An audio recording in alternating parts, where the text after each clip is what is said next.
మనమందరం కూడా బలహీనమే. మనుషులను ఏదో ఒక బలహీనత పట్టి వారిని వెనుకకు లాగుతుంటుంది. కొంతమందికి అనారోగ్యమైన బలహీనత, కొంతమందికి సోమర్థనమైన బలహీనత, లేజినెస్, ఇంకొంతమందికి కొన్ని రకాల బలహీనతలు ఇంకా లాగుతుంటాయి.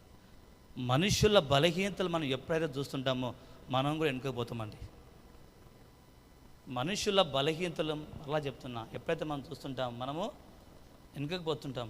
మనుషుల బలహీనత మనం చూడకూడదు, దేవుని బలాన్ని మనం చూడాలి. ఎప్పుడైతే మనం దేవుని బలాన్ని చూస్తుంటామో ఆయన మనం బలపరుస్తారు. నన్ను బలపరచువాని యందు నేను సమస్తము, సగమా సమస్తమా? ఎప్పుడు సగం చేస్తాం మనము? మనుషులను చూసి సగమే చేస్తుంటాం. సమస్తాన్ని సృష్టించిన దేవుని చూస్తే సమస్తం మన ద్వారా దేవుడు మనకు సాధ్యమగినట్లుగా ఆయన మహిమార్థమై ఆయన జరిగిస్తాడు. కాబట్టి మన బలహీనతలు మనం పక్కన పెట్టేసి, మన బలహీనతలు మనం విసర్జించి దేవుని బలం మీద మనం ఆధారపడాలి.